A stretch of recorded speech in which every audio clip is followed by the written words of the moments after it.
Welcome to episode 6, where I'm joined by Heather Lee, a powerhouse of expertise and insight, whose journey is as inspiring as it is accomplished. Heather's a graduate of the University of York with a BA in Economics and Social History and an MBA from Leeds Business School. Heather brings over 30 years of experience in human resources, spanning FTSE 100 companies, defence manufacturing, utilities and retail. Most recently, Heather serves as the Chief People Officer for a £350 million multi-site retail and healthcare business, leading 3,000 staff across 250 locations. Heather is driven by a passion for people and personal growth. She became an NLP, neuro-linguistic programming practitioner, in 2019. And blends these transformative skills into her professional and personal life. Born and bred in Lincolnshire, Heather has also dedicated her time to giving back as a secondary school governor and a charity trustee. She's also a founding member of the Greater Lincolnshire Employment and Skills Board, championing the local business community. In this episode, we explore Heather's incredible career, her insights into leadership and development, and how neuro-linguistic programming has transformed her approach to work and life. Let's get started. Hi, Heather. Thank you so much for joining me today. And I just want to start by asking you some questions around a target that you've achieved. So tell me, we've talked about this briefly on your journey for NLP, and obviously we've shared similar experiences. So tell me, what's a specific goal or challenge you faced in your personal, professional life? And how have you actually managed to apply that in your everyday circumstance? Yeah, so I particularly thought about the fact that I'd always aspired to be an NLP practitioner. And I was fortunate enough in 2019 to finally be able to get along and do the training to be an NLP practitioner. So it was about achieving the training, but then also transferring that learning into my everyday life, both work life and also outside of work too, because it's hugely transferable. But it's how I fitted that in around the behaviours, actions, environment that I was in at that time. Yeah. And was there a kind of moment where you thought, actually, what was it that led to you doing that NLP training? The wish to have the most impact possible in my communication, in two-way communication, both verbal and non-verbal, that had the most impact. Yeah, because I think it's so... I mean, I didn't really know too much about it. I've been in HR for years, as of you, and you kind of don't realise how much you coach and use some of this unconsciously. But then when you become conscious of that, your language and the kind of the tools and techniques within there, I think that's what's so meaningful in terms of leadership. So what would you say was kind of your physical, social environment when you first took those steps to achieve the NLP practitioner? Very busy day-to-day life and career as a senior HR leader at that time. I did my training in 2019, believing I was then going to use it very much in my day job as a people and culture leader. Very soon afterwards, along came COVID-19, and I found myself chairing the organisation's coronavirus response team. So suddenly, my use of communication and its need to have the most impact possible became critical, almost life critical. Working for, at that time, an essential retailer with the majority of its operations operating throughout COVID, 3,000 staff at 250 plus sites, both written, verbal communication, two-way, understanding, dialogue was essential to success for the organisation at that time. So I drew on my NLP practitioner training in a way I never dreamed when I actually did it. And that was largely to do with the physical, social and environmental situation I found myself in during 2020, as we all did. But for me, NLP was a significant tool to help me to face those challenges and achieve the goals I had to achieve during that period. Yeah, and I can so relate, because that was a similar time when I started my journey with coaching NLP, and I think the impact, not just in a leadership perspective, but how did you find that actually helped with managing your own self-language and capabilities within that time? Because COVID-19 is such a strange time, and we need a lot of resilience. It is. And I think for me, it was about framing, particularly. So thinking about what you're thinking, what you're saying, how that comes across. I think during COVID, it was very easy to be negative and very short term. Whereas by reframing what you were saying, you could then focus on what you could do, what you could achieve, what you could take part in, where you could go, and the difference you could make within those parameters that were around us all at that time. And I think for me, the other thing that was very useful in terms of NLP was around anchoring. So being clear about being in the moment, being focused on what you were there to do when there was so much else going on around us all, so many challenges, unknowns, uncertainties that none of us had ever faced before, that anchoring to be there in the moment. And that particularly was powerful both in a professional working context, particularly when you're working remote and hybrid, so how you actually make that real link with your team and your colleagues, but also at a personal level at home in being sure you're focused on being here now, because suddenly we were all here much more. Yeah, definitely. And I'm interested to know as well, was there anything that you kind of thought, there's things that I've uncovered that I don't know? Because sometimes, when we have that kind of ladder of competence, and it's about uncovering the things that we don't know until we don't know. So was there anything that you thought, actually, there's some skills or capabilities that I need to develop that I wasn't aware of before? A really simple one was actually about language. So nearly every phone call I ever ended with "see you later." And somebody pointed out that in the world of NLP, you need to say what you mean. So the reality is, most of the people you speak to on the phone, you're not going to see later. That's why you're speaking to them on the phone. And particularly during COVID, when so much of your interaction with people was by phone, it was remote, legally you weren't going to be able to see them later. So actually it made me really reframe that, how I ended a phone call. So "see you later" suddenly became a really strange thing to say. Wow, that's really, really interesting because, it's just things that we say. I mean, one of the things for me was I used to say, and I still slip into it. And I listen sometimes to the podcast, I can hear myself saying it because it becomes these habits. And you think, well, why would somebody else know it? Why would they? Yeah.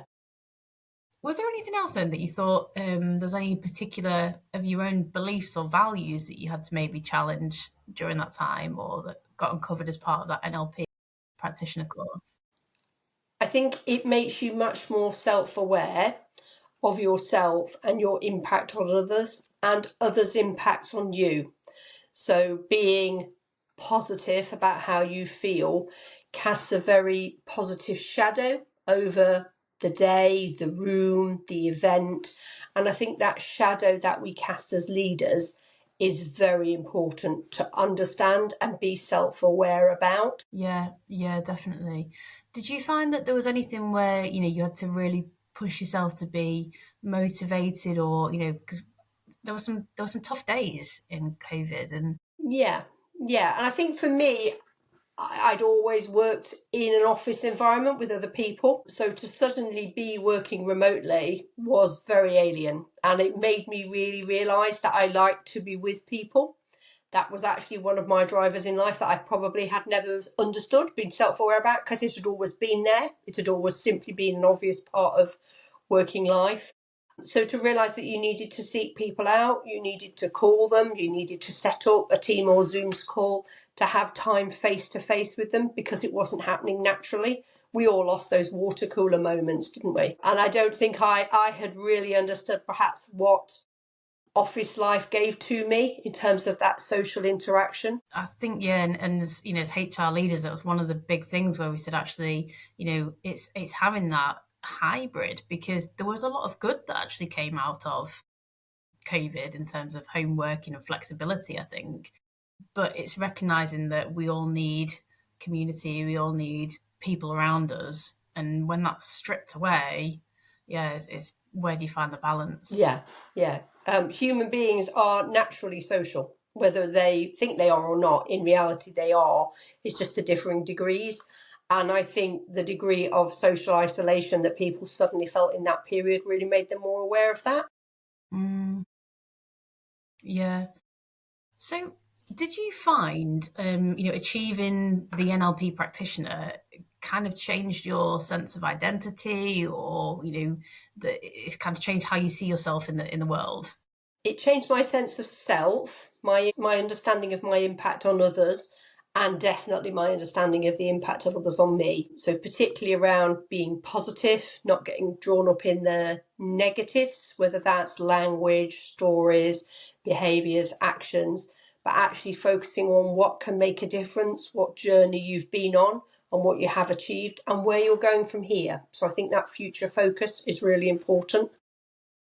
Yeah, I love that. And you just kind of led nicely to one of my next questions. But before we go to that, I just want to ask if you could go back, and start, saying to your younger self, what would you have done differently, or would you have done the NLP practitioner sooner, or what advice would you give yourself? It would undoubtedly have been powerful to do it earlier on in my career and to be able to use it. But I think when you've done it, you need to keep refreshing and reminding yourself about the key points of it. It's very easy to pick up the things that you can adopt easily, whereas actually that regular refresher is really important. I think in Mm, terms of what I might have said to my younger self, look forward more, see the positive, see the bigger picture, see where things are going, not just where you are now. yeah. So I think that for me would have been really important. I love that. And I think, particularly in your role, you're obviously inspiring the next generation with this as well. And, through what you do, you incorporate the coaching, and that's a big part of the culture in your organization as well, I would say. So I think coaching, mentoring, guided learning, self awareness, self practice are all very important and are all tools that we can all access and use relatively easily. And I think particularly the role of AI in coaching is almost the democratization of coaching, making it more accessible for more people. Yeah, that's a really interesting concept, actually. I kind of, I think for me, when I first started in HR, coaching wasn't really a thing. And I think when you look now, it's becoming more and more prevalent in organisations. And I think we're more aware of having that space and time for people to think. Would you agree? Yeah, and I think historically it was very much around executive coaching. So I know back in 2000, that's what I did my MBA dissertation on, was on executive coaching. And it's all particularly at that time I was working in an Anglo-French joint venture. So it wasn't really the kind of business environment you could go on a course and learn about. Actually, you needed to learn through coaching from people who had lived experience of that type of complex matrix global organization. Yeah. So Heather, what's your next target then? What are you looking to go forward and learn from this, and take it forward?